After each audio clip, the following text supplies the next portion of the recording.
Bienvenidos y bienvenidas. Soy Indira Benavides García, doctora en Ciencias de la Educación. En este momento tendremos un espacio académico dedicado a reflexionar sobre temas de educación en espacios plurales. Hoy abordaremos dos temas fundamentales, la multiculturalidad y la igualdad de género, y cómo estos dos aspectos nos hacen vivir, pensar y concebir la educación contemporánea. Acompáñenme en este recorrido donde dialogaremos sobre vivencias y experiencias que día a día se dan en las aulas de clase. Vamos a iniciar con los invitados que tenemos para el día de hoy y que dialogaremos con ellos sobre los dos temas, multiculturalidad e igualdad de género. A continuación, escucharemos la voz de los docentes que vamos a entrevistar. En esta ocasión nos acompaña la docente magíster en educación, Denis García, lideresa social, defensora de los derechos de la mujer y de las comunidades afrodescendientes. Y nos encontramos también con el profesor Medardo Humberto Drago León, licenciado en Ciencias de la Educación y abogado. Iniciamos con la primera pregunta a nuestros entrevistados. ¿Cómo ha cambiado su práctica docente debido a la multiculturalidad presente en las aulas de clase? Empezamos con usted, profesora Denis.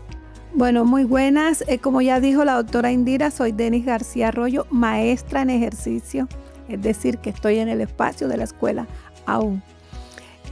¿Cómo ha cambiado la práctica en la aula a partir de la multiculturalidad presente? Bueno, lo primero es identificar el término de multiculturalidad. Es la coexistencia de multiplicidad de culturas dentro del aula de clase o dentro de un espacio social, global, económico o cultural. Entonces, la escuela como tal es un espacio multicultural. Ahí confluyen diferentes situaciones que ameritan determinarlo así, como son diferentes costumbres, diferentes etnias, diferentes religiones, porque el asunto multicultural no solamente desde el aspecto étnico, es desde diferentes aspectos. En este tiempo la escuela ha asumido el reto de abrazar, de recibir en las aulas a todos los estudiantes sin distingo de raza, de religiones, sin distingo de costumbres. Entonces, nosotros los maestros, y en mi caso, Denis García, obvio que la práctica cambia desde la presencia de la multiculturalidad. Es indispensable hacer el reconocimiento de esas diferencias. Y no solamente hacer el reconocimiento de esas diferencias, sino valorarlo. Entonces, cuando entramos los maestros a valorar las diferencias, a respetarlas, entonces la práctica pedagógica cambia, porque ya nos salimos del marco de la discriminación, de la exclusión, sino que toca sí o sí hacer procesos que involucren a todos los diferentes tipicidades de estudiantes que tenemos. ¿Ha conllevado esto en su práctica a innovar en proyectos pedagógicos alternativos? Pues sí, claro que sí. En mi caso, estaba haciendo una maestría y la temática que escogí fue la música afrocaribeña como una estrategia para la interculturalidad, porque bueno, yo luego iba a decir esto, una cosa es la multiculturalidad, es la identificación de diferencias, pero ya la interculturalidad es la interacción. Entonces, para dar ese paso, el estudio que he estado haciendo y el proyecto que llevo en la escuela es ese proyecto de cómo articular los estudiantes, cómo llevarlos a abrazarse, a respetarse y valorarse a través de un elemento que es un lenguaje universal, que es la música. Gracias por su apreciación. Profesor Medardo, ¿usted qué opina al respecto? Bueno, los espacios escolares ha tenido una cierta evolución, puesto que en lo que tiene que ver con esta región del Atlántico, pues inicialmente hubo una migración muy grande. Y al mismo tiempo, pues, los indígenas, los afro fueron reclamando sus derechos, pero existían pocas aulas escolares y lo que obligaba a que los espacios eran comunes para diferentes vertientes. Por ejemplo, en Barranquilla existía el colegio Barranquilla para varones, pues ahí llegaba prácticamente ricos, pobres, negros, indígenas, emigrantes, etcétera. Y pues prácticamente eran pocos los colegios que habían. Y una zona como Juan de Acosta se caracterizaba porque la mayoría de sus habitantes eran rubios. Prácticamente no había casi presencia de afro y de indígena en el momento no, aunque estaba erigido sobre prácticamente un cementerio indígena. Casi todos los colegios de Juan de Acosta debajo hay un cementerio indígena. Entonces esto permite que inicialmente hubo una convergencia importante, grande, de muchas culturas, pero a raíz del desarrollo industrial de Barranquilla se fueron organizando pues las clases sociales, las más pudientes empezaron a crear sus propios colegios y la zona pobre pues empezaron a verse reflejados sus intenciones a través de los colegios públicos. Entonces en esos colegios de élite pues es muy raro ver indígenas, negros, mientras que prácticamente en la zona de espacios públicos la mayoría son niños, jóvenes procedentes de indígenas, de negros, etcétera, mestizos, mulatos, etcétera. Pero de todas maneras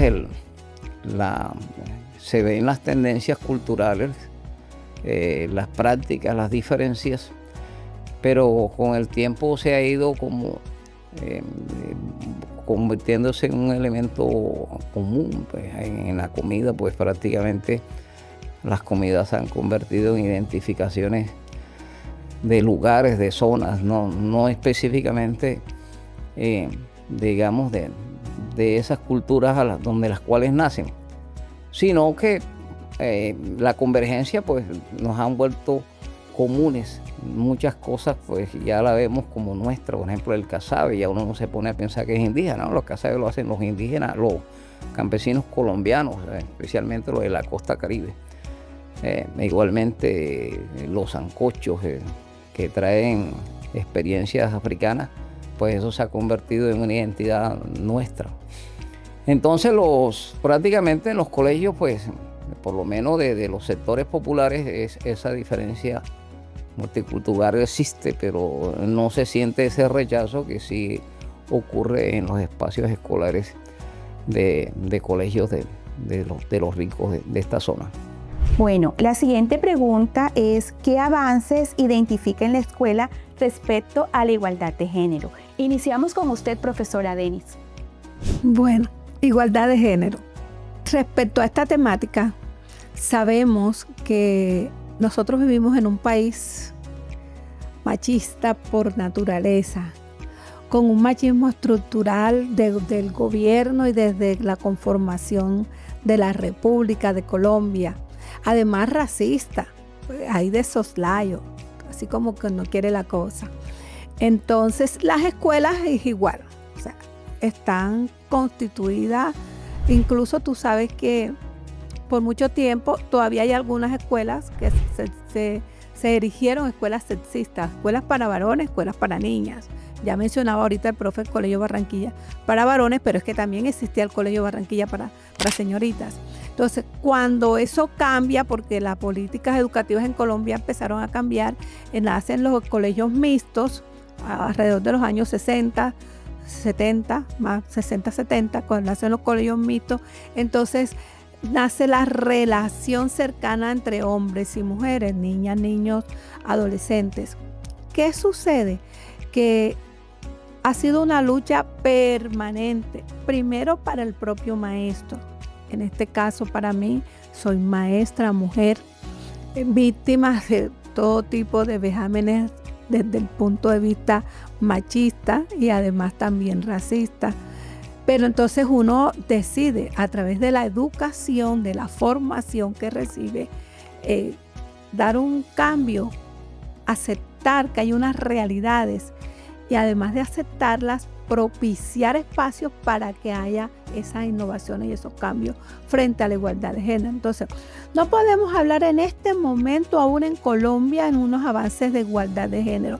Estamos en el proceso. Primero, luchando contra las violencias contra la mujer, luchando por la dignidad de la mujer en el campo laboral y luchando por que desaparezcan los feminicidios, que es un flagelo que lleva muchas víctimas en Colombia. Todo eso se traslada en pequeño al salón de clase. Profe, es increíble, pero tú escucharas todo lo que los niños le dicen a las niñas y también las niñas a los niños. ¿Qué sucede? Los maestros necesitamos implementar estrategias que nos ayuden a eso, a minimizar las violencias, a valorar las personas, a que los niños se respeten con las niñas, a minimizar el tema de los embarazos a temprana edad, a minimizar la violencia contra la mujer, los atropellos y el desarrollo activo de lo que es su desarrollo sexual. O sea, acoger lo que dice la 1620, que es la ley de convivencia y de desarrollo de los derechos humanos y de las potencialidades de los niños, niñas y adolescentes. Entonces, son muchos elementos que toca conjugarlos en la escuela para poder formar un individuo, una señorita, un jovencito que realmente puedan vivir una vida libre de violencias contra la mujer y también contra los hombres, porque para qué decir que no, también luchamos por esa equidad y vamos camino a la igualdad. Profe.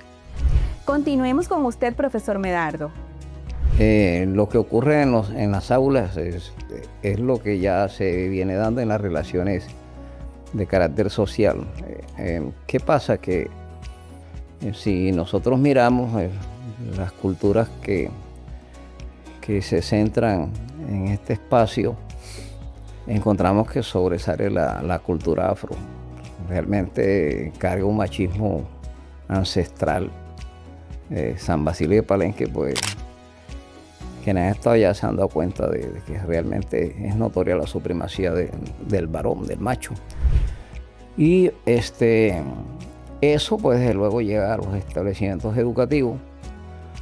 Las prácticas que ellos ven en sus casas, las relaciones entre padres y madres, por lo general, pues, siempre el machismo se impone, la fuerza se impone. Y esas prácticas los niños las traen en sus cabezas cuando llegan a los colegios, los niños con la intención de violentar a las niñas. Y las niñas en un estado sumiso de verse que son lindas, sencillas, son delicadas, etc. Entonces ya vienen proyectadas con una actuación, tanto los niños jóvenes como las niñas y las jóvenes. Pero realmente, pues, el colegio ante esta es como una herencia que tiene de las sociedades. Los colegios poco trabajan en este tema porque lo primero que hay que tener en cuenta es que somos diferentes. Ya, somos diferentes y en la diferencia se le da el respeto y en la diferencia se le debe dar el lugar a cada quien. Entonces, ¿qué ocurre? Que en los colegios tienen que inculcarle a los niños que las niñas, pues, si tienen una consistencia física más débil y que por tanto hay que respetar eso y comer y darle el trato que se merecen.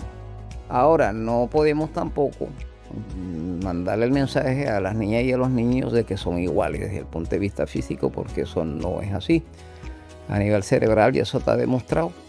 En China hubo una experiencia después de la Revolución Cultural, las mujeres estaban reclamando iguales derechos que los hombres y los trabajos entonces se repartieron prácticamente por iguales. Entonces a las mujeres le dieron la mitad de los espacios que había para manejar las tractomulas, la mitad de los espacios que había para manejar las motoniveladoras, las grúas y todo eso. Y antes del mes estaban reclamando que le devolvieran sus prácticas, que eran ser enfermeras, maestras de colegio, etc. Entonces es un tema realmente que que necesita más trabajo de sociedad que de establecimiento educativo, porque así llega de afuera hacia adentro de los establecimientos. Claro. Bueno, yo considero que desde la escuela es que es el asunto, porque es que el niño que está en la escuela es quien va a cambiar la sociedad, y entonces el compromiso es para la escuela, de esa formación, primero, desde la primera pregunta de la aceptación de las diferencias. Ya pasamos por el tema social, de costumbres, pero también étnico, pero también que tiene que ver con el género. Ahora, no es un secreto, las sociedades han cambiado, las sociedades han revolucionado. Entonces, hay una situación también de la aceptación de las decisiones que toman los jóvenes y adolescentes sobre su identidad sexual. Y todo eso forma parte de lo que se trabaja en la escuela. Y los maestros, aunque estemos formados con otras condiciones y con otras estructuras, tenemos que aceptar lo que viene. El último interrogante que tenemos para nuestros entrevistados es conocer qué opinan ellos acerca de cuáles serían los principales retos que se tienen en este momento como docentes para integrar estos enfoques a su práctica educativa. Profesora Denis, empezamos con usted. Retos, es decir, ¿cómo lo logro? Los principales retos que tenemos nosotros los maestros, sobre todo en este país, porque bueno, yo aprovecho para decirle a quienes me escuchan y me ven, Colombia es el segundo país más desigual del planeta. Y esas desigualdades que se ven en Colombia, obviamente también se viven en el sistema educativo. Entonces, las prácticas y las decisiones educativas están cambiando en este momento a partir del gobierno del cambio. Pero para los maestros no ha sido fácil. Entonces, retos, asumir la responsabilidad de que el país está cambiando. Otro reto, asumir con hidalguía la normatividad vigente, tanto para el ejercicio de la práctica docente inclusiva como para el desarrollo de la actividad de los estudiantes en cuanto a la no violencia, a una escuela libre de violencia. Nosotros hemos hecho un decreto, Indira, te comento, en mi escuela hemos hecho un decreto y es que hemos decretado Institución Educativa Antonio José de Sucre, territorio libre de violencia contra la mujer. O sea, ya es un paso que hemos dado. Y también el tema del respeto de la identidad sexual, de acuerdo a lo que establece la ley 1620. Los profes necesitamos leer la ley, leer la normatividad, asumirla, pero también confrontarla. Y lo que no es, no estamos obligados a aceptarla. Y principales retos, los cambios. La globalización es algo con lo cual nosotros los maestros estamos luchando. O sea, yo estoy aquí hoy y los estudiantes pueden estar viendo en este momento esta entrevista o en un instante puede salir en redes sociales y todo el mundo va a saber lo que dije. O sea, eso es un reto fuerte. ¿Por qué? Porque tú tienes que saber qué es lo que estás haciendo y diciendo, porque todo el mundo lo va a saber. Pero ¿qué pasa? Que también los estudiantes están absorbiendo información valiosa y no valiosa de lo que son las redes sociales y el empleo de las inteligencias artificiales. Profe, las inteligencias artificiales no son tu enemigo, pero si no te aprestas y no te alistas, te van a derrotar. Los retos deben tener una base, una sustentación, porque una iniciativa puede ser un reto, pero ¿qué sucede? La tiene el docente, el rector viene y ¡pum!, se la paga porque considera que no es viable. Y lo contrario, el rector puede tener también una buena iniciativa y viene la Secretaría de Educación y se la tumba porque cree que no es viable. Yo considero que los retos deben nacer inicialmente de foros, de debates que se hagan, identificando realmente cuál es el meollo de la problemática, y con base en esa identificación, pues proceder a hacer las cosas como estamos acostumbrados aquí, y es tratar de llevar esto a un marco jurídico que nazca en lo posible, ojalá, de la Constitución. Entre más arriba está agarrado, más fuerte es. Entonces ojalá fuera de rango constitucional, en la cual desde allá pues se determine realmente toda esta cantidad de reclamaciones que hay para permitir que haya libertad en todo lo relacionado con el multiculturalismo y lo relacionado también con el tema de género. De la igualdad de género. De igualdad de género. Entonces, esto realmente, para que se convierta en hechos reales, en prácticas fundadas, tiene que nacer de políticas públicas a través de un andamiaje jurídico, porque de lo contrario cualquiera dice que eso no, porque lo está haciendo, que es arbitrario, etcétera. Así estamos acostumbrados y es el único camino que hay. Bueno, terminadas las preguntas, les quiero poner a consideración si tienen algo más que opinar o alguna conclusión para nuestro tema de hoy. Bueno, de mi parte agradecerte, Indira, por la invitación a tu universidad, al equipo, por esta posibilidad de expresar y de dar a conocer lo que está sucediendo en las escuelas en la ciudad de Barranquilla y en Colombia, y desde mi práctica pedagógica, qué es lo que estamos haciendo para apoyar, influenciar, innovar y transformar, porque formamos ciudadanos para transformar sociedades. Entonces, gracias, y el compromiso, sí, que no quiero cerrar esta entrevista sin que quede claro que tenemos un compromiso, y el compromiso es seguir avanzando, como decía el profe Medardo, en el tema de la normatividad vigente, de la política pública, de estudiar, de avanzar, de innovar, de ponernos a tono con lo que está exigiendo la globalización y no permitir que se deshumanicen nuestros estudiantes. La humanización es lo fundamental, o sea, el ser humano por encima de todo, el respeto, los valores, las políticas que están en las escuelas con relación a la formación, eso es muy importante, no solamente en mi colegio, sino en todas las escuelas y colegios del Distrito de Barranquilla y de Colombia. Gracias. Bueno, creo que faltaría decir que los niños, eso sí lo pueden hacer desde el colegio, desde la escuela. Los niños hay que inculcarles desde niños, desde pequeños, pues lo que tiene que ver con el respeto, la armonía, la convivencia. Desafortunadamente en Colombia pues retiraron del pensum la educación cívica, que no era más que otra cosa que las relaciones entre los individuos en un país. La Constitución es un pacto social. Entonces, en ese sentido, pues como esa cátedra se ha retirado, creo que hay que empezar a ver cómo se buscan los canales para que los niños empiecen a identificar lo que es la autoridad, lo que es la obediencia, lo que es el deber, lo que es el compromiso, etcétera, cosas que no lo conocen, porque precisamente hace rato no hablamos de eso. Y también la parte ética y moral, donde hay que explicarle que a veces lo que no está prohibido no quiere decir que se debe hacer.